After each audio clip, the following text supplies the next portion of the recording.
الصلاۃ والسلام علیکہ یا سیدی یا حبیب اللہ وعلی آلک واصحابک یا سیدی یا رحمت للعالمین۔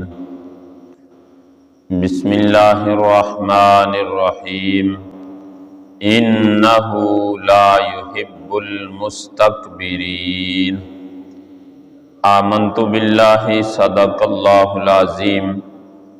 اللہ تعالیٰ نے اپنی لا ریب کتاب قرآن پاک کے اندر 14واں پارہ سورۃ نحل کی آیت نمبر 23 میں ارشاد فرمایا، بے شک اللہ مغروروں کو پسند نہیں فرماتا۔ کریم آقا صلی اللہ تعالی علیہ وآلہ وسلم نے اسی آیت مبارکہ کے تحت میرے محبوب کا فرمان عبرت نشان ہے، کنز الامال کے اندر جلد 3 صفحہ 210 پر حدیث پاک کا نمبر 7727 ہے۔ میرے محبوب نے فرمایا، اللہ متکبرین یعنی مغروروں کو اور اتراء کر چلنے والوں کو ناپسند فرماتا ہے۔ اکڑ کر چلنے والوں کو اور متکبرین کو اللہ تعالیٰ ناپسند فرماتا ہے۔ آج دیکھیے میرے مسلمان بھائی کہ سب سے پہلے جو تکبر کرنے والا تھا وہ کون تھا؟ اللہ تعالیٰ نے فرشتوں کو حکم دیا کہ فرشتوں آدم کو سجدہ کرو۔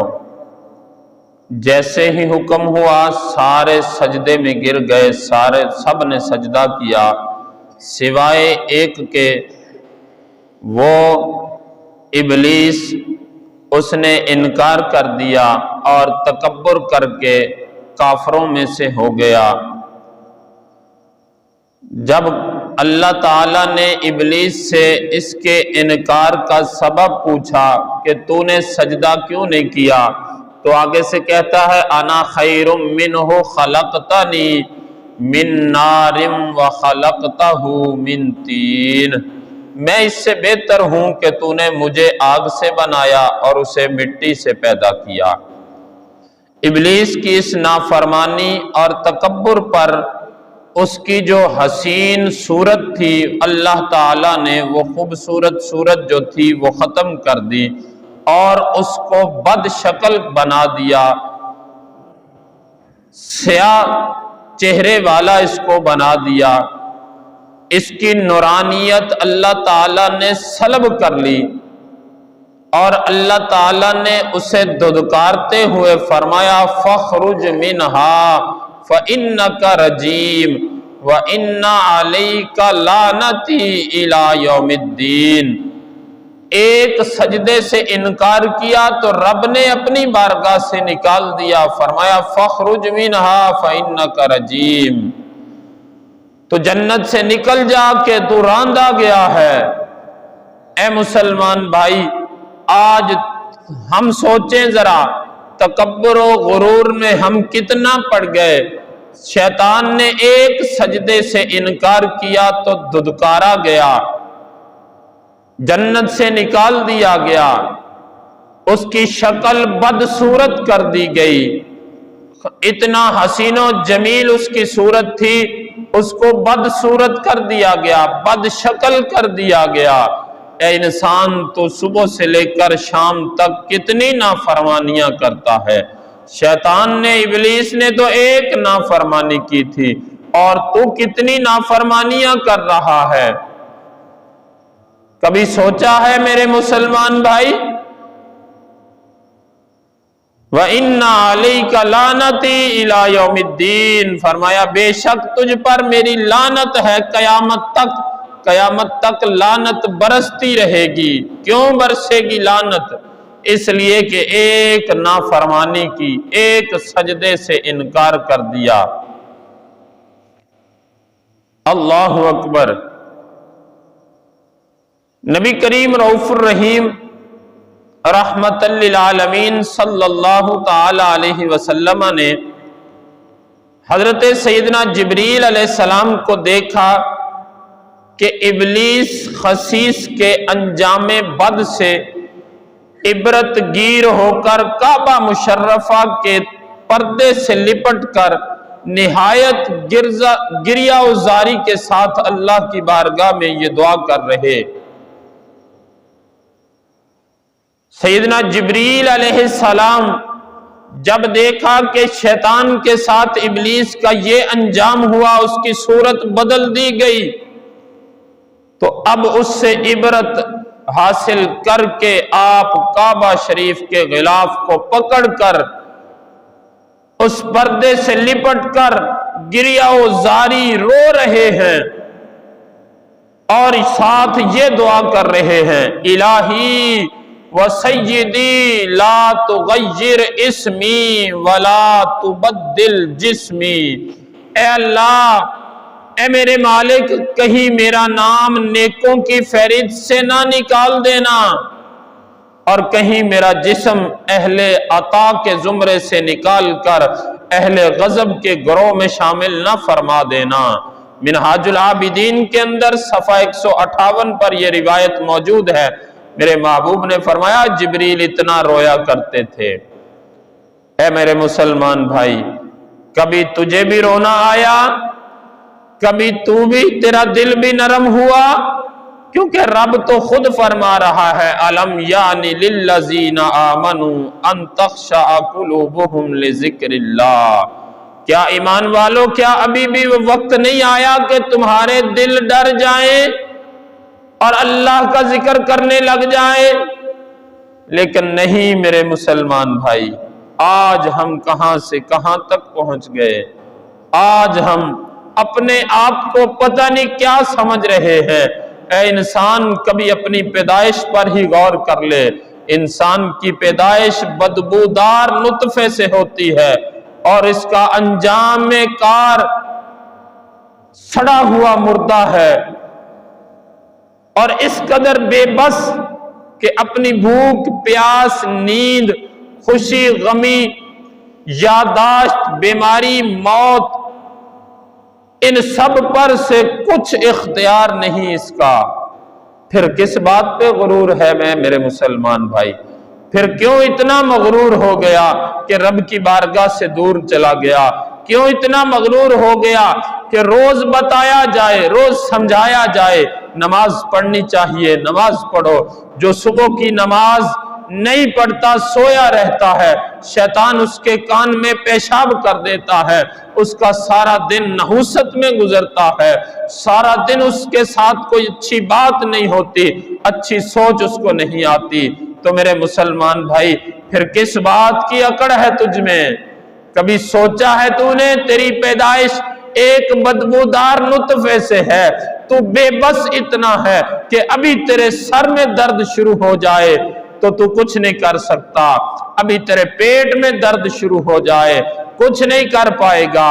تو پھر میرے مسلمان بھائی، کس بات پر اترانا، پھر کس بات پر غرور و تکبر کرنا؟ کریم آقا صلی اللہ تعالی علیہ وسلم کا فرمان عالی شان ہے، قیامت کے دن متکبرین کو انسانی شکلوں میں چونٹیوں کی مانند اٹھایا جائے گا، ہر جانب سے ان پر ذلت طاری ہوگی، انہیں جہنم کے بولس نامی قید خانے کی طرف ہانکا جائے گا اور بہت بڑی آگ انہیں اپنی لپیٹ میں لے کر ان پر غالب آ جائے گی، انہیں طینۃ الخبال یعنی جہنمیوں کی پیپ پلائی جائے گی۔ اللہ اکبر۔ ترمذی شریف کے اندر یہ حدیث پاک موجود ہے، حدیث پاک کا نمبر 2500 ہے، گر تو ناراض ہوا تو میری ہلاکت ہوگی، اے اللہ گر تو ناراض ہوا تو میری ہلاکت ہوگی، ہائے میں نارے جہنم میں جلوں گا یا رب۔ میرے مسلمان بھائی دیکھیے ذرا، غور کیجئے، یہ میرے محبوب کا یہ فرمان کہ متکبرین کا یہ انجام ہوگا، جہنم کے آگ میں اس کو پھینکا جائے گا اور جہنمیوں کی پیپ ان کو پلائی جائے گی۔